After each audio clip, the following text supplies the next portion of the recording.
Hi everyone, it's John. Welcome back to my channel. It's been a while since I have done a Friday Reads, so let me do one, show you what I've been reading. I am currently in the middle of 3 books.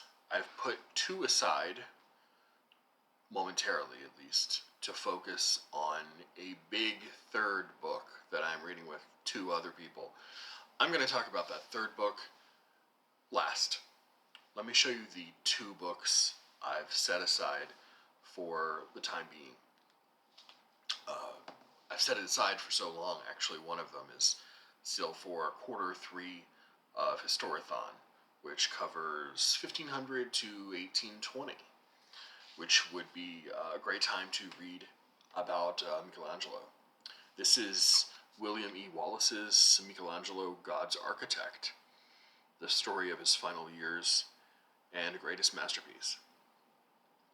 So I am maybe a third of the way through this book, about 80 pages or so, and this tells the story of Michelangelo being about the age of 70 or so in 1546 and being tapped to finish off St. Peter's, which you see there on the cover. At the age of 70 in the 16th century, you were lucky to still be alive. You were certainly considered an old man. He probably had really good reason to think that when he had wrapped up his stint of working on the tomb of Julius II, Pope Julius II, which he worked on for the better part of 30 years, off and on, that he had finished a lifetime full of work. But not long after he finished it,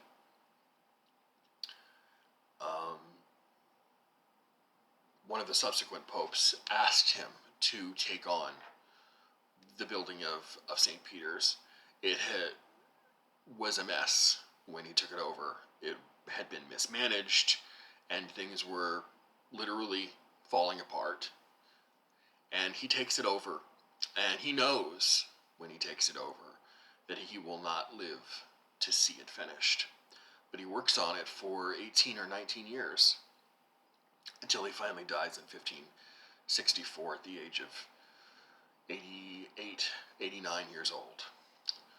So this is maybe one of the things that he's most remembered, one of the pieces of architecture that he's most remembered for, and I don't think a lot of people remember. It's one of the ultimate works of what people call late style, done in his 70s and even up well into his 80s. So a fascinating book, tells a lot about his life, his friends, through his letters, and gives a lot of really wonderful visual reproductions too. So, just for example, here you have, there is Titian's portrait of Paul III, Paul III being the Pope who tapped him to complete St. Peter's in 1546.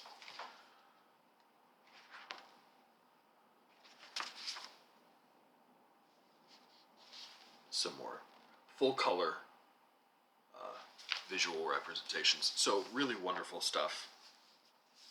Let me go back and mark my page. But I am looking forward to finishing that. It's a nice sort of narrative, easy to read, very accessible history of Michelangelo's later years. And the other thing I have temporarily put aside is for Q4, 1820 to the present day. And it is Age of Fracture by Daniel T. Rogers. And this is put out by Harvard. Got it from a library resale, so it has the thing there. But this is really hard to sum up in a few words. It is about the slow breakdown and decay of a lot of consensus positions that were held up through maybe the 50s and 60s in American culture and society, and that as the 70s and 80s came on, slowly started to be chipped away at. And the presentation is kind of a topical one, so you can see here the subjects that he covers. You have Losing the Words of the Cold War, which is about presidential oratory from, say, FDR through Reagan, roughly. And then there's a chapter on the market. There's a chapter on social memory, gender, race.